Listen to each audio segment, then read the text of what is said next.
Jadi pesan Presiden adalah balik arah ekonomi, ciptakan pertumbuhan ekonomi yang lebih cepat, secepat mungkin. Itu yang akan kita kerjakan ke depan. Saya akan melihat di keuangan ada apa, instrumen apa yang masih bisa kita optimalkan. Di situ akan kita maksimalkan supaya ekonominya jalan lagi. Bukan jalan lagi, jalan lebih cepat. Nanti kalau jalan lagi dibilang berhenti sekarang. Ada instruksi khusus untuk soal penerimaan nggak Pak? Belum ada. Belum ada. Saya suruh belajar sama Dirjen Pajak mana? Dirjen Pajak tentara ya? Bea cukai tentara ya? Nggak ada, cuman basically saya akan lihat seperti apa intinya. Cuman kalau Anda lihat, biasanya kalau yang konstan apa? Tax ratio kan konstan, tax per PDB. Let's say kita nggak bisa rubah dalam waktu dekat. Ya untuk meningkatkan tax ya kita percepat pertumbuhan ekonominya. Kira-kira begitu. Ada yang ingin disampaikan ke pasar nggak Pak? Soalnya tadi IHSG sama rupiah sempat ngedrop pas pengumuman soal Ibu Sri Mulyani. Mungkin pasar nggak tahu, saya orang pasar. Saya di pasar berapa sih? Iya sejak tahun 2000, 15 tahun lebih. Teman Pak Anggito dulu dimarah-marahin Pak Anggito karena dia majikan dulu saya di pasar. Tapi saya udah kenal pasar cukup lama, di sini juga tim cukup kuat. Pak Anggito di pasar cukup lama. Pak Thomas sudah tim lama di sini. Beliau teman saya dari tahun 2000 kali. Ngajar di UI bareng-bareng. Jadi Pak Heru juga teman lama, ahli di bea cukai juga. Jadi kalau mau dibetulin, diperbaiki, dioptimalkan, rasanya sih kita punya instrumen yang cukup untuk memperbaiki secara bersama-sama.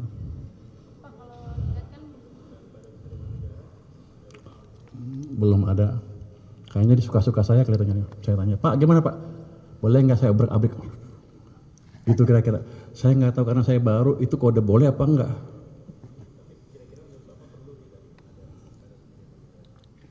Di sini gimana? Kalau menurut saya, yang langsung di bawah Presiden seperti yang Anda dengar-dengar itu, di dunia itu nggak ada yang seperti itu. Kalau kita buat kita sendirian nanti aneh lagi. Jadi kita akan optimalkan sistem yang ada. Biasanya kalau kejelekan pemimpin baru gini, kalau pemimpin baru yang lama diobrak-abrik, buat baru lagi, soalnya mau bikin tonggak baru gitu kan. Saya nggak akan seperti itu approach-nya. Approach-nya adalah syarat yang ada, saya optimalkan sehingga sistem bisa bekerja dengan optimal. Yang jalan-jalan, yang berhenti-berhenti kita optimalkan.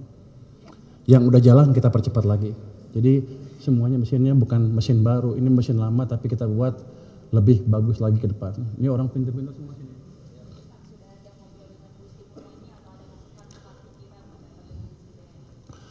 Kalau saya ketemu Bu Sri Mulyani kan setiap KSSK 3 bulan sekali, kadang-kadang juga berapa bulan sekali ketemu, ya di situ ngomongnya. Kalau untuk hari ini belum, karena saya juga baru tahu tadi jam 1 lebih.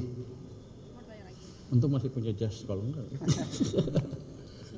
Oke, deh lagi. Kan kalau Bapak memang sudah malang melintang Pak di pasar keuangan, tapi kalau untuk sisi fiskal sendiri kan memang ini baru Pak. Kalau untuk Bapak sendiri seberapa akan belajarnya berapa lama sih Pak untuk ini, karena kan kesehatan fiskal kita juga akan melintang Pak di tahun ini. Anda dari mana? Dari IDN Times Pak. Gimana? IDN Times. IDN. Anda nggak pernah tahu saya di mana ya? Iya Pak. Sebelum di sini saya di KSP juga pernah kan berapa tahun. Dan waktu krisis COVID 2020-21 saya di samping Presiden Jokowi membantu memformulasikan kebijakan fiskal yang baik pada waktu itu. Bukan dari anggarannya aja, tapi cara mengelola uang pada waktu itu. Jadi kalau Anda bilang saya nggak pengalaman, salah besar. 2008 saya bantu Pak SBY, saya think tanknya SBY. 2015 saya ke KSP, bantu Pak Jokowi, waktu itu melambat, kita balikan dengan cepat. Habis itu saya keluar, 2020-2021 mau runtuh lagi, masuk lagi ke sana.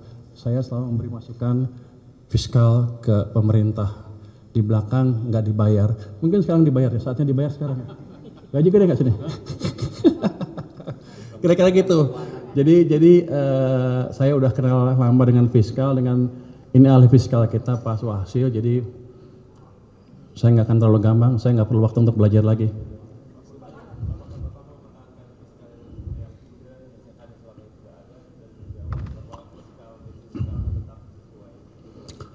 Kita akan membuat fiskal mempunyai daya dorong yang optimal buat perekonomian. Let's say saya buat fiskalnya sehat, tapi kalau nggak dibelanjain juga ekonominya nggak jalan, runtuh juga nanti ekonominya. Jadi fiskalnya sehat, tapi kita pastikan nggak mengganggu sistem keuangan dan belanjanya bisa optimal. Ini kan sekarang agak lambat ya. Kalau saya lihat 2 triwulan terakhir, pertumbuhan belanja pemerintahnya, triwulan 1, triwulan kedua itu negatif kan. Itu nggak tahu salahnya di mana, efisiensi apa bukan, tapi yang jelas itu memberi dampak negatif ke perekonomian karena pertumbuhannya melambat dari situ. Saya ahli fiskal, jadi saya ngerti betul fiskal yang prudent seperti apa. Anda mau belajar?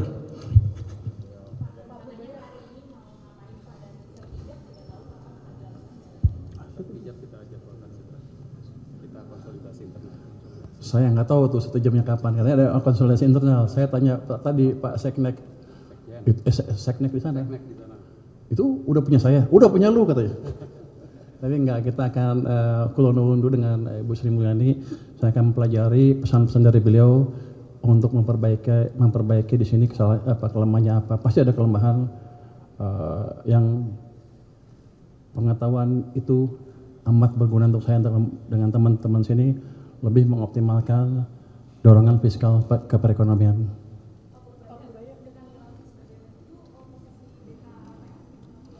Jadi saya sudah resign ketika saya dilantik jadi Menkyu. Tadi sebelum hari ini ya. Kosong tapi nanti ada PJS. Nanti ada di sini. Luki mana Luki? Nah beliau salah satu calon pejabat sementaranya.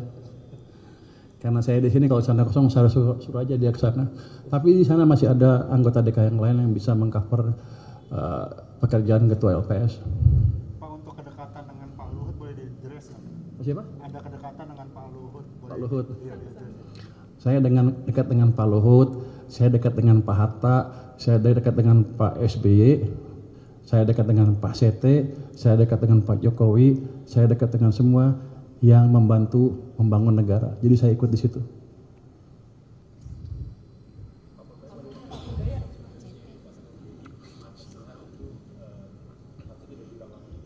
Saya akan pelajari lagi seperti apa, saya belum tahu detailnya. Kalau untuk proses ini Pak, RAPBN 2026 ini flow-nya gimana nanti Pak? Kayak Bapak kan baru gitu kan, maksudnya kayak diganti menterinya. Kayak flow-nya bakal tetap diusahakan sama atau ada sedikit penyesuaian? Ya sama lah saya pikir. Oke, jadi maksudnya bakal udah langsung, soalnya mungkin September itu kan udah mulai diketok ya Pak? Iya, kan Menteri Keuangan kan jabatan politik yang didukung oleh politik juga. Bukan saya sendirian di sini, kalau saya sendiri pasti nggak mampu. Jadi saya pikir flow-nya nggak akan terlalu banyak berubah dan anggota DPR juga sudah beberapa yang kontak dengan kami dan kita bilang akan kerjasama memajukan negara ini bersama-sama.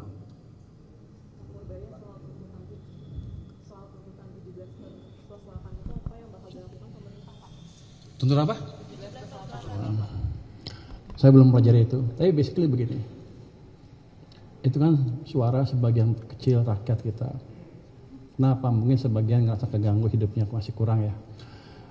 Once saya ciptakan pertumbuhan ekonomi 6%, 7%, itu akan hilang dengan otomatis. Mereka akan sibuk cari kerja dan makan enak dibandingkan mendemo. Jadi maksudnya bakal tetap dikejar 8% ya Pak? Secepatnya? Bukan bakal dikejar 8%, kita akan kejar secepat ciptakan pertumbuhan yang paling cepat seoptimal mungkin. Kalau Anda bilang bisa nggak bisa 8, kalau saya bilang bisa kan saya nipu. Tapi kita bergerak ke arah sana.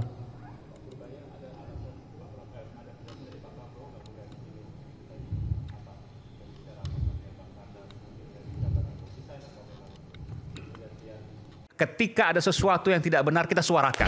Ya bagaimana semua terangin dia sedumu ini? Ini manusia pecundang yang sangat merugikan bangsa kita ini. Saatnya jadi member eksklusif di channel YouTube Official ID. Tantang lagi para nama sumpah di atas Al-Quran. Dia pengen masuk TV. Konten-konten premium yang tidak tayang di TV. Live interaction. Halo pemirsa ID, sini baru selesai. Emoji dan badge spesial. Reakses konten pilihan. Klik YouTube Official iNews, join member hanya Rp10.000 per bulan.